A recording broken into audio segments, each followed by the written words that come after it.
Welcome to Jackets TV, presented by Ohio Health. I'm Bob McElligott, and the Stanley Cup playoffs are now over. It's time for the teams in the National Hockey League to start to better themselves through the draft and through free agency. And the Blue Jackets started restructuring their organization last week when they made some changes in the front office. And one of the newest members of the front office is the guy that joins me right now, a familiar face indeed, Rick Nash, a special assistant to the general manager. Rick, welcome back. Thank you. It's good to be Now, back. I've been waiting so long for you to come back. I grew a beard and it's starting to turn white. That's how long it's been. I've been waiting for you to come back here. I know. It seemed like it was going to happen. We just didn't know when and what part. But finally, it feels like it's come full circle, and it feels like I'm back home with the Blue Jackets. Now, this started really last year after it was determined that you weren't going to play. Right near the end of the season, you came in. You were kind of hanging out a little bit, for lack of a better term, with Jarmo Kekalainen and his staff, observing. You joined the team in the playoffs, went on the road, watched all the games. At that point, were you just trying to figure out where you might fit in here? Yeah, I had about 5 months there where I wasn't playing, and I was trying to figure out how I wanted to get into the game next, and talked to a lot of different people. And Jarmo was nice. I asked him if he would have a meeting with me, and he was nice enough to kind of welcome me in and talk to him a bunch, and kind of figured that I would love to kind of see how the teams get built, how the organizations work from behind the scenes, and I'm pretty lucky that he gave me this opportunity. Was this something that you thought about throughout your career, or was it more toward the end and when you figured that you weren't going to be able to play anymore that you started to think more about this? For me, I was always thinking about what I wanted to do next, because I knew playing hockey didn't last forever. So I've always been interested on how the teams are built, and I think the one thing that's been most surprising to me is how far in advance everything has to be built. You have all your prospects, you have all these draft picks, and it's being looked ahead so much in advance that it's been fun. When you play, you just worry about what's on the ice, and now it's been totally different. What are some of the conversations that you had, like during the playoffs, in these subjects, and talking about where the team is, where the team is going to be, just those kind of things that you were able to feel it out a little bit?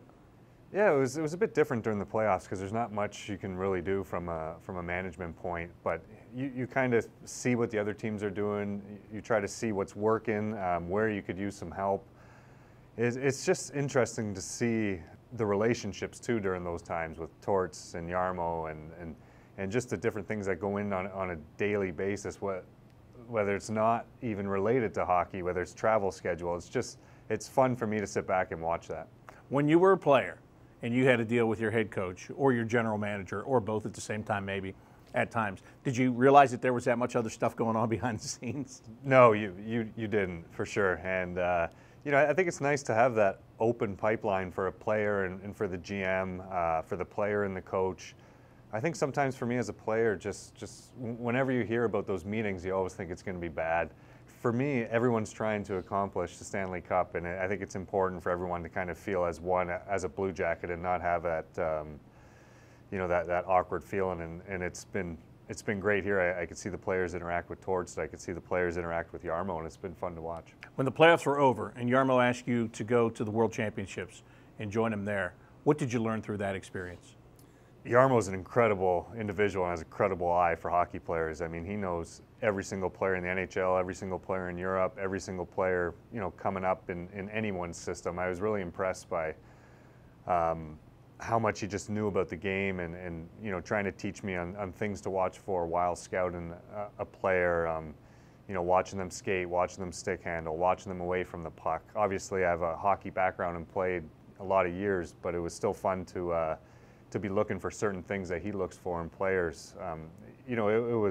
It was cool to see some of our guys over there and get a chance to watch them on the big ice and at the international level, and watch some of our picks, watch Elvis play a few games. It was fun, and I learned a lot just hanging around with Jarmo the whole time.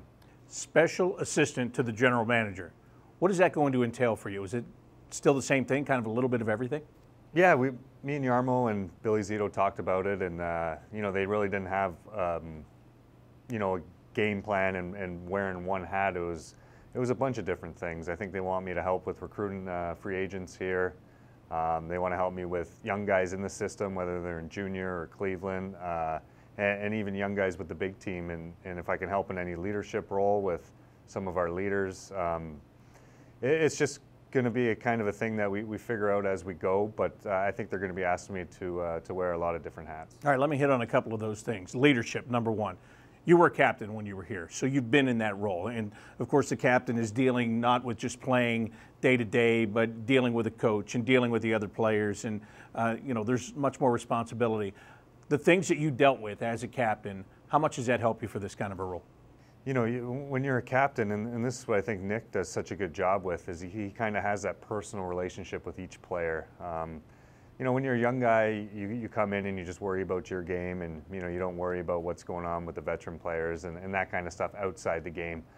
And where I see Nick do such a good job is he kind of has that relationship with everyone and kind of knows, you know, where everyone's head's at. And I think that's an important part as a captain. And you know, as for leadership, it goes as the same in the room what you have to deal with as a captain. I think when I watch Jarmo kind of handle himself around, you know, all the different employees and all the different management and coaches, he's the leader, and he has those incredible leadership attributes. And you talked about recruiting a little bit. You're just a year out of the game. You know a lot of guys that are playing in the game right now. This is a time where this organization could be undergoing transformation. I think you're a great salesperson for the city of Columbus and for the Columbus Blue Jackets. How much will you try to influence where you can, if you can, in guys that the organization would like to have be here? Yeah, that was one of the things that we chatted on, and I don't think it's hard for me to sell Columbus. I've always loved this city. I've always loved this organization. I've made this city my home and the place that I'll raise my family. So I think with me having a lot of relationships around the league and me always coming back to Columbus, it won't be too hard. And I think with the product behind me, with the ownership being so committed to winning and wanting to win now, it's really not a hard sell with the way this organization is, with Jarmo behind it and everyone knowing how brilliant of a mind he is. It's really not a hard sell. I can sell it on how great it is of a place to raise a family, how it's a great lifestyle. You know, you don't really have to worry about traffic. Those things will be the things that I can kind of connect to a player and make them understand. Well, when you left here, of course you came in here, you were drafted here. When you left here, you went and played in two other big markets, in New York and Boston. And just to get the experience of just seeing how it was done in other places, even if it was briefly, and as a player, how much more does that add to the experience that you have coming back for a job like this? And as you said, you already know how to sell Columbus. That's not a big deal whatsoever. But just getting a little taste of some other things that maybe you had in the back of your mind too. Yeah, you know, playing for a couple of original six franchises, it was fun. And you know, I didn't really know what to expect because I only played in Columbus. And when I left, it was great being a Ranger. It was great being a Bruin. But it was also great being a Blue Jacket too. And there's a lot of things that you know, you can get in Columbus that you can't get anywhere else. Whether it's our practice facility being attached to the rink and not having to worry about wearing different equipment or switching skates, the traffic, driving an hour outside the city to go to practice. There's a lot of positives to playing in a place like Columbus, and our fans as well. Obviously, anyone that watched the playoffs saw how hard it is to come into Nationwide and win games, and I had experienced that for the 6 years I was gone. So it's fun, and there's some other great things that other organizations have, but when you weigh them up against each other, you should feel pretty special and pretty lucky to play in a place like Columbus. Do you feel pretty lucky that you're joining this organization at this time where, you know, there's a lot of unknowns of what's going to happen this summer, but there's so much opportunity to form this organization for what it's going to be for the next couple of years? Yeah, it is. It's kind of an interesting point where we're at with the team, with you know, a lot of unrestricted free agents and some young guys coming up the system that everyone's pretty excited about.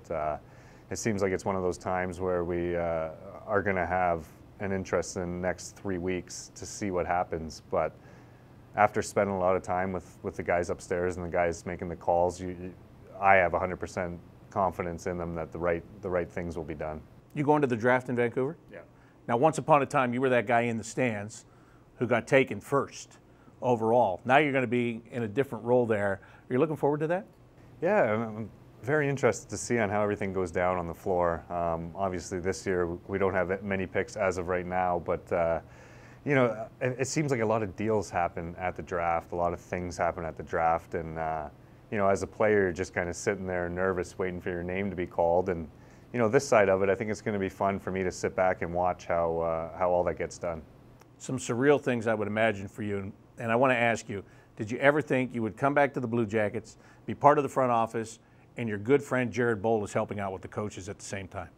Yeah, well, you know, to be honest, for me, I always knew that somehow my career would end with the Blue Jackets or in a management role with the Blue Jackets. I just always felt like this, you know, was the right fit for me, and me and the Blue Jackets have had so much history, and it's just always felt like home. And with Jared, who would have thought, you know, the two of us playing over, you know, 7-8 years, that we would be back here and he'd be in a coaching role and I would be upstairs. But it just shows the loyalty that the Blue Jackets have to their past players, and the loyalty that the players have to this special organization and special ownership that, and the city. It brings people back, and people want to be around this organization. Yeah, I never thought I'd be sitting on the plane and you and Jared would be sitting in front of me. You're always way behind me in the past, but that was fun during the playoffs. And when you're talking about that, there are other guys that are in the process of their careers are winding down, and they're coming back to make Columbus home as well. How much better is that going to make it? First of all, it's probably exciting for you because they're your former teammates. But when you're talking about selling Columbus and all of that stuff, that helps, doesn't it? That so many guys that played are starting to come back and make this a home. For sure. And I think for a lot of those guys, they don't realize how good it is here until you leave. And it brings them back, whether it's 5 or 6 or 2 years later, whatever it is. It's just that it's an easy city to live. It's a great place to live. There's nice people. There's great schools. You could just go on and on with everything that the city has to offer. But, you know, when I try to sell it to some players, you know, you say that we have the alumni is getting bigger. You know, a lot of guys that played here moved back here, and there's a reason for that, and it's because Columbus is a great town. Is there one point of all the years that you played here, is there one Blue Jackets moment that sticks out in your mind? Yeah, for me, that was easy. It was the game-tying goal that I scored against Chicago that put us, I think we needed 1 point to get into the playoffs, and that was the coolest thing for me is to that team in that year, the year after Mr. Mack passed, to get to the playoffs. It just felt like there was more going on than the hockey game there. Everything happened for a reason, and that was probably one of my most special moments here with the Jackets. And that was going to the playoffs for the first time. Now that's a franchise that's been there 3 straight years in a row. There are expectations here. They're very good expectations. How proud of you are you to be a part of the foundation that built this thing to where it is right now, and now you have a chance to affect the future too? That is one thing that I'm really proud of. You know, when we first got here, or when I first got here, you know, hockey wasn't as big as it is now, and it just shows, you know, how many people have put their time and effort, and it's fun for me now to walk around the offices and kind of see those people face to face, where before, as a captain, you would just hear about them, but now I can kind of interact with them and have a different kind of relationship to them, because there's tons of people in this organization that are credited to building hockey what it is in Columbus, and it's been a lot of fun the last few weeks and the last few months being around them. But for me, I will always kind of honor that, how great the Blue Jackets are now, and how it's just been a fun ride for me to watch from the outside and now being on the inside. Rick, welcome back and welcome home to the Blue Jackets. Thank you. Rick Nash, he is now a special assistant to the general manager working in the front office for the Blue Jackets. I'm Bob McElligott. This is Jackets TV, presented by Ohio Health.